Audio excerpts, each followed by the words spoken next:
Nah, alhamdulillahnya memang kita sudah kemarin itu ada yang ya bantuan lah berkat Allah Subhanahu wa taala juga. Ada orang Perancis tuh, Pak. Orang Perancis. Ah, iya.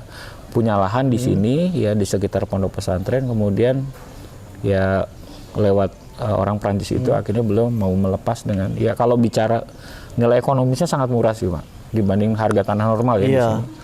Ya, mungkin nanti kita bisa lihat. Ya, mudah-mudahan ini kita bisa dibangun untuk pondok pesantren Putra gitu ya. Mudah-mudahan insya Allah, dan ya ini juga termasuk saran dan pendapatnya dari Pak Ustadz Ihsan juga yang disampaikan kepada kita. Sekiranya gitu, Pak. Berarti gini, tadi kan Pak Dadun bilang kalau Ustadz Aceng itu punya metode ya? Ya. Ustadz itu memang nemuin sendiri metodenya apa? Sepemahaman saya karena beliau ini bukan orang pesantren sih, Pak. Jadi ya setelahnya barangkali mungkin sempat menanyakan itu ini tentang menghafal Al-Quran itu ini.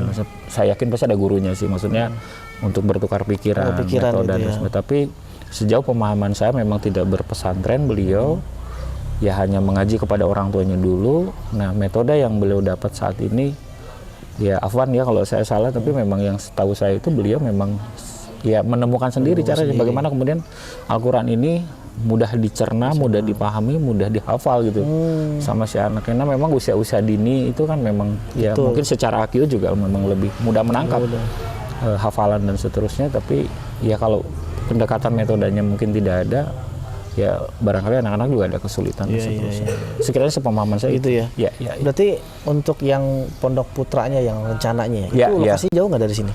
Sekitar mungkin 200 meteran start kali. 200 meter ya? 200 meteran dari sini, karena memang agar mudah diakses oleh Pak Aceng juga, karena sejauh ini kan belum masih sendiri tuh, Pak, untuk mengawasi dan membimbing anak-anak santrinya di sini.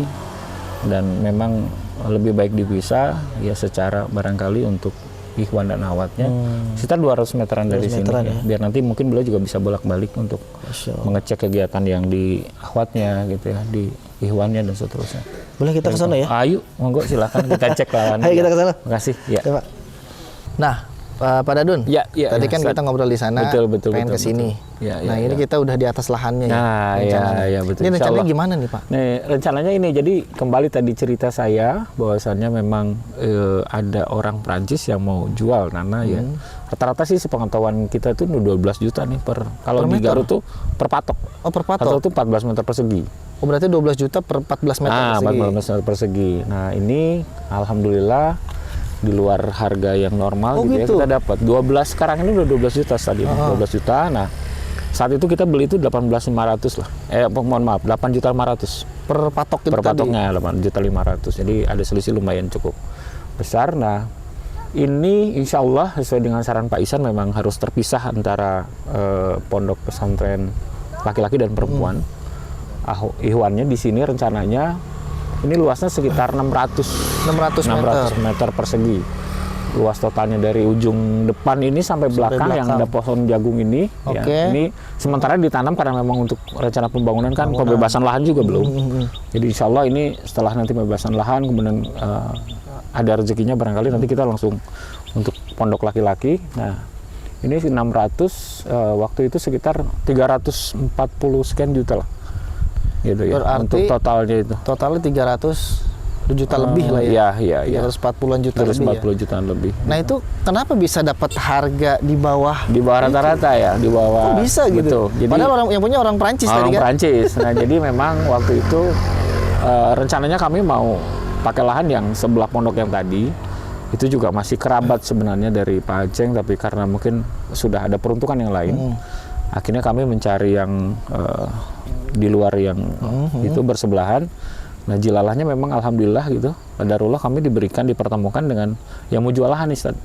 Ya, orang Prancis langsung. Orang Prancis. Kebetulan beliau tuh kerja di salah satu geothermal di Garut lah, panas bumi. Berarti yang nawarin 12 juta itu orang Prancisnya bukan? Bukan. Nah, bukan. Ya, karena kami itu tadi sebelumnya kan ada penggarap lahan lah istilahnya gitu. Ada penggarap lahan, jadi beliau punya lahan, terus kemudian sama orang pribumi asli orang Garut digarap lah, jadi bercocok tanam dan seterusnya. Tapi karena hasilnya juga kata beliau langsung itu tidak kunjung ada hasil, malah harus kemudian nambah lagi biaya untuk bercocok tanam untuk panen berikutnya atau musim berikutnya. Akhirnya beliau mungkin barangkali ya jengkel barangkali akhirnya udah jual aja gitu ya.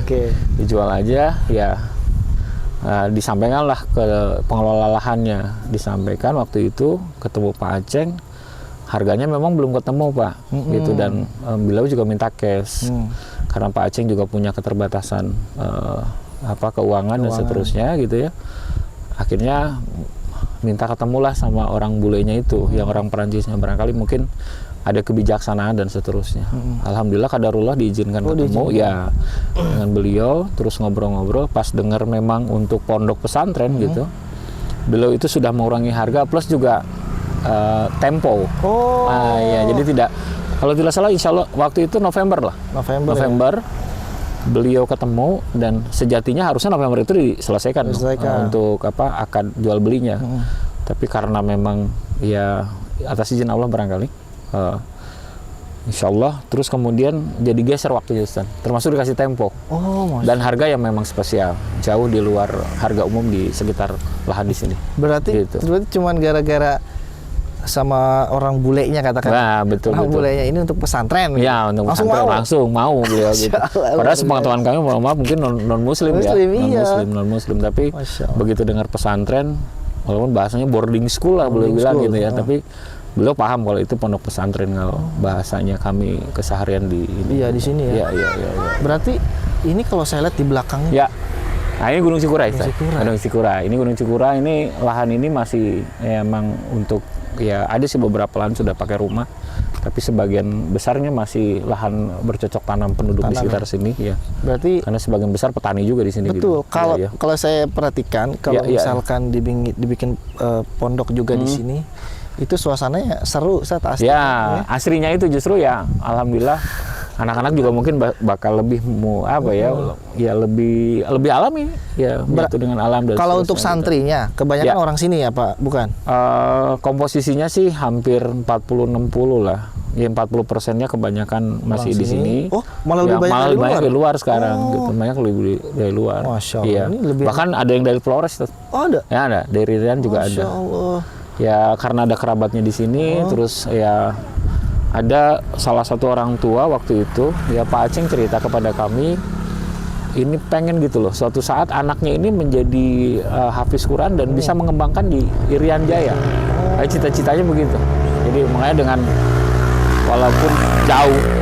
walaupun jauh dari tanah kelahirannya, ya beliau belajar di sini, harapannya nanti di sana di Irian Jaya-nya begitu mengembangkan. Pak Dadun juga punya peran banyak. Enggak juga San, ya kebetulan. Karena kan gini yang wasilah bertemunya Ustaz Aceng dengan BWA itu kan.